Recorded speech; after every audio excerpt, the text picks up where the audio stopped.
తర్వాత రాశి మకర రాశి. మకర రాశి వారికి 2025 ఫిబ్రవరి 1 నుంచి 28వ తారీఖు వరకు ఏ విధంగా ఉండబోతుందో గురువుగారిని అడిగి తెలుసుకుందాం. 25వ సంవత్సరం ఫిబ్రవరి నెల 10వ రాశి మకర రాశి.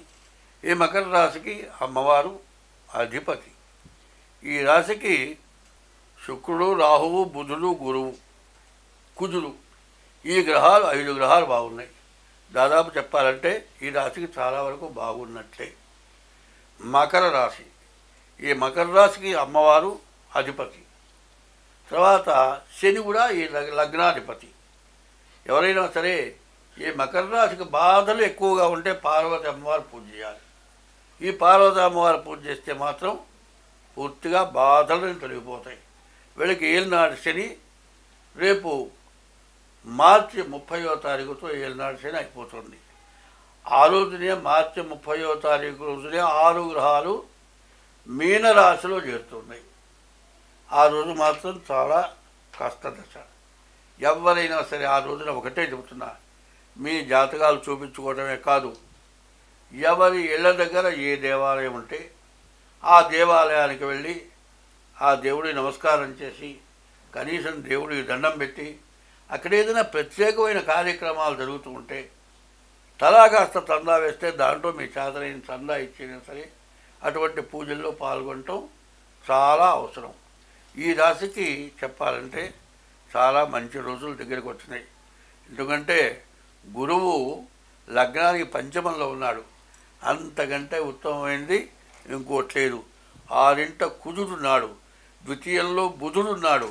వ్యాపారస్తులు బాగుంది, వివాహం చేసుకునేవాళ్ళ బాగుంది, రాహు బాగుంది, వచ్చిన డబ్బులు పూర్తిగా నిలబడతాయి. చదువుకునే వాళ్ళకి విద్య బాగా వస్తుంది, విదేశీ యానానికి చాలా అవకాశం ఉంది, డాక్టర్లకు బాగుంది, వ్యవసాయదారులకు బాగుంది, తర్వాత వైద్యానికి సంబంధించిన మందులు అమ్మేవాళ్ళకు బాగుంది. ఇన్నాళ్ళ నుంచి ఉన్నటువంటి వ్యాధులు ఈ 30వ తారీఖుతో 100కి 90 వంతులు పోతాయి అనుకుంటున్నా నేను. కాబట్టి ఈరోజు అందరం బాగుండాలి. ఎటువంటి వ్యాధులు, చైనాలో ఏదో కొత్త వ్యాధి ప్రారంభమైంది, ఎండాకాలం వస్తే మన మీదకి వస్తుందేమో అనుకుంటున్నారు.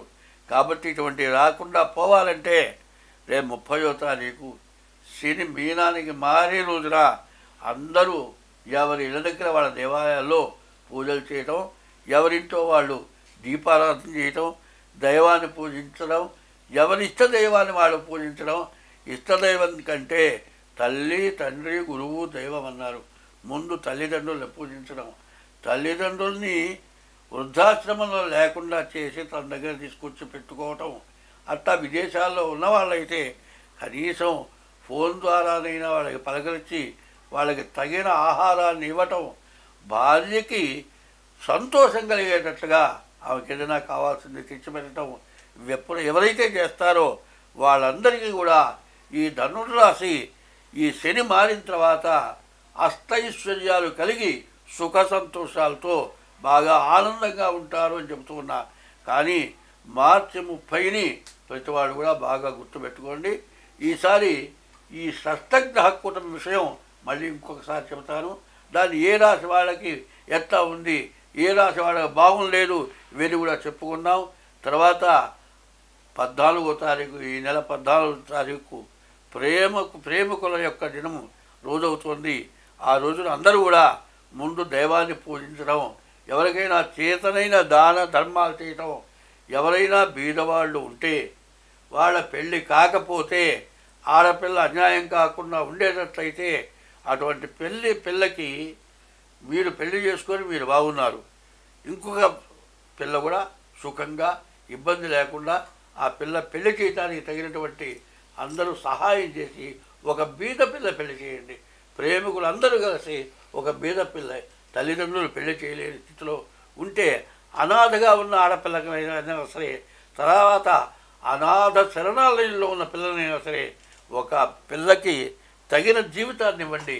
ప్రేమికులు ఎంతో పుణ్యం చేసుకున్న వాళ్ళు అవుతారు. స్వస్తి.